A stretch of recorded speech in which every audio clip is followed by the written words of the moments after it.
लेकिन ग्राउंड पे लोग ये कहते हैं कि ऐलानात तो हुए, प्रेस कॉन्फ्रेंस हुई, लेकिन कोई ठोस पेशरफ्त नहीं हुई इस पे। देखिए, उसमें ठोस पेशरफ्त का बारे में लोग वॉशिंगटन डीसी में इंडियन लॉबी को नहीं समझते। इस वक्त इजराइल की लॉबी के बाद इंडियन लॉबी नंबर 2 पर है। आपको मैं बताऊं छोटी सी बात, हमारे 5-6 इस दफा यहाँ पे 5 से 7 इंडियन डिसेंट के कांग्रेसमैन हैं। यहाँ पे जितनी फॉर्च्यून 500 कंपनीज हैं उनके सीईओ जो है वो इंडियन है। यहाँ पे 2 प्रेसिडेंशियल कैंडिडेट बॉबी जिंदल और निकी हेली वो रिपब्लिकन और वो दूसरे इंडियन है डिसेंट के। इस प्रेशर को नहीं पाकिस्तानी लोग समझते। इसके बावजूद, और दूसरा मैंने अर्ज किया आपको कि बिलियंस ऑफ डॉलर्स इंडिया ने खर्च किए हैं। अच्छा तारर साहब, इसमें इंडिया का सवाल बड़ा इंपॉर्टेंट आ जाता है कि वो अमेरिका का, पाकिस्तान में भी परसेप्शन है कि इंडिया तेजी से अमेरिकन कैंप में और बड़ा फेवरेट होता जा रहा है, यानी अमेरिका की एक नई डार्लिंग जो आप कह सकते हैं वो इंडिया है। अब पाकिस्तान के लिए चीज़ बड़ी अहम है क्योंकि पाकिस्तान और इंडिया के दरमियान आपको पता ही है जिस तरह के हालात हैं, तो ये पाकिस्तान के लिए कितना बड़ा चैलेंज होगा और उसको कैसे बैलेंस करें? सबसे पहले तो बैलेंस ये करना पड़ेगा कि आपको सबसे पहले अपना फॉरेन मिनिस्टर देखना होगा। आपका फॉरेन मिनिस्टर लोकल पॉलिटिक्स में इंटरेस्टेड है, उसके फॉरेन पॉलिसी उसके टेबल पर नहीं है। वो -1 फार्मूले में भी कैंडिडेट है, वो फॉरेन पॉलिसी में इंटरेस्टेड ही नहीं है। आप जरा आप अकेले बैठ के हर पाकिस्तानी जयशंकर के साथ सबसे पहले अपने फॉरेन मिनिस्टर का मुआवजा करें। आपका फॉरेन मिनिस्टर आपकी फॉरेन पॉलिसी को लेके कितनी एडवोकेसी बाहर कर रहा है, कितने दौरे कर रहा है बाहर जाके, सबसे पहले तो आपको ये देखना पड़ेगा। और उसके बाद ये है कि आपको देखना पड़ेगा चाइना के साथ और टर्की के साथ ज्यादातर पिछली गवर्नमेंट्स जो थी उनके रिलेशनशिप किकबैक्स के होते थे।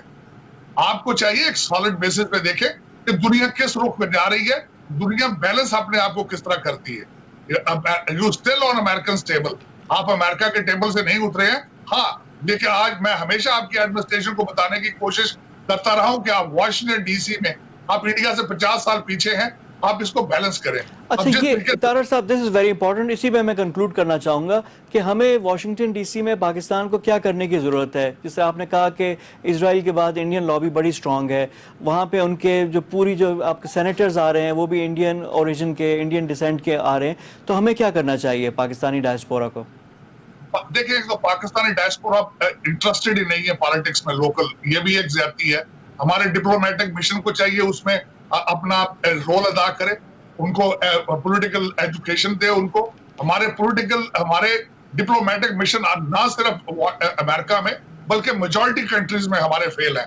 वो जाते हैं वहां पे सिर्फ अपने बच्चों को सेटल करने के लिए, सिफारिशी लोग पिक किए जाते हैं जिस तरह PIA में पिक किए जाते थे। इन चीजों से बाज आना पड़ेगा, नेशनल इंटरेस्ट देखना पड़ेगा। Nations can not survive without nationalism. मैं बार बार ये कहता जा रहा हूँ, अब मुसलसल कहता जा रहा हूँ। मैं देखता हूं कि हमारे बिल्कुल नेशनलिज्म नहीं है लोगों में, कौमियत नहीं है, पाकिस्तान नहीं है, पाकिस्तानियत नहीं है। हमें सोचना पड़ेगा कि फ्यूचर में हमने सर्वाइव किस तरह करना है। जिस तरीके से मैंने आपको बताया, इस वक्त आपकी एलीट के ज़हन में सिर्फ दुबई, लंदन और न्यूयॉर्क की प्रॉपर्टियां ये निकालनी पड़ेगी। पाकिस्तान का सोचना पड़ेगा और हर पाकिस्तानी को सोचना पड़ेगा, वरना आगे मुश्किलात ही मुश्किलात। लेकिन एस्टेब्लिशमेंट है वो चाइना के खिलाफ इंडिया को तैयार कर रही है और पाकिस्तान और इंडिया का अपना एक इशू चल रहा है, तो अब इंडिया उनके नई डॉलरिंग बन रही है और नई उनको फेवरेट बन रही है, तो ये तो हमारे लिए चैलेंज होगा। मुझे थोड़ा सा खत्म कर लेने दीजिए, क्योंकि पाकिस्तान का सिर्फ इशू नहीं है वहां पे, पाकिस्तान और इंडिया का इशू नहीं है वहां पे। आप देखिए किस तरीके से उन्होंने श्रीलंका की जाके टेक ओवर की है पोर्ट, उन्होंने किस तरीके से आपकी उन्होंने ग्वादर में टेक ओवर किया, किस तरीके से नेपाल में उन्होंने पेनिट्रेट किया, किस तरीके से भूटान में चले गए, किस तरीके से बांग्लादेश में इन्फ्लुएंस कर रहे हैं वहां पे। तो they have become a regional threat. African country में एक्सक्लूसिव राइट्स उनके, चाइना उसमें आपका कसूर नहीं है।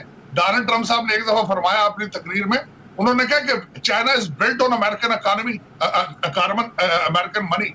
तो ये अमेरिका का अपने पिछले ओबामा साहब का तोहफा है। रशिया ने जाके सीरिया में नेवल बेस बना ली थी, यूक्रेन क्रीमिया में जाके उन्होंने यूरोपियन थ्रेट देना शुरू कर दी। जर्मनी जहां के आर्मी बेस है अमेरिका की, सारे एनर्जी कॉन्ट्रैक्ट्स उनके रशिया के साथ है। ये ओबामा साहब के तोहफे हैं जो हम आज झील रहे हैं, और ये बेहतर होगा। डोनाल्ड ट्रंप हमारे कैरियर चले गए हैं वहां पे साउथ चाइना सी में, दे आर एक्सरसाइजिंग इट। और वो बेहतर करेंगे। डोनाल्ड ट्रंप साहब के टेबल पर है इस वक्त चाइना को डील करना। पाकिस्तान में इस मौजूद बहस है, टॉप डिस्कशन भी है, वो थी रोजवेल्ट होटल जो पाकिस्तान इंटरनेशनल एयरलाइन पीआईए का होटल है, न्यूयॉर्क में मौजूद है, उसकी प्राइवेटाइजेशन की बात हुई, फिर अपोजिशन आई। अब खबर ये भी आई है कि डोनाल्ड ट्रंप ने भी उसमें, अमेरिकन सदर ने उसमें इंटरेस्ट का इजहार किया है। तो ये क्या है, इसमें है क्या, चक्कर क्या चल रहा है? लेकिन ये एक अलमिया है कि वो अब बिक रहा है, और डोनाल्ड ट्रंप साहब तो डेवलपर हैं। Half of the Manhattan is owned by him and his son in law Kushner साहब। तो अल्टीमेटली जो एक चीज मार्केट में फॉर सेल आएगी तो उसमें इंटरेस्ट अपना दिखाएंगे। बल्कि मैं समझता हूँ ये ट्रेजेडी है। उसकी मालियत पीआईए की मालियत से ज्यादा उस होटल की मालियत है। और मैं अफसोस के साथ ये कह रहा हूँ, मैं पिछले दिनों आप देखता रहा हूँ, 1 साल से उस पर डाके की तैयारी हो रही है। अफसोस के साथ मैंने कई अपने जानने वाले पाकिस्तानियों को जो मोहब्बे वतन लोग हैं, मैंने उनसे कंप्लेन भी की है ये क्यों हो रहा है इस तरह, लेकिन वो बेबस हैं जिस तरीके से उस पर किया जा रहा है। अब देखें उस पर डोनाल्ड ट्रंप साहब या उनके दामाद को आप तो नहीं ब्लेम कर सकते। वो आपको बाय फोर्स आपको नहीं मजबूर कर सकते कि आप होटल उनके हाथों बेचें। हाँ, लेकिन ये है कि जिस तरीके से आपकी इस वक्त एस्टेब्लिशमेंट और आपके सियासतदानों के सिरों में सिर्फ दुबई, लंदन और न्यूयॉर्क की प्रॉपर्टियां हैं, ये अलमिया है। आप कोरोना से बच जाएंगे, इससे नहीं बच पाएंगे आप।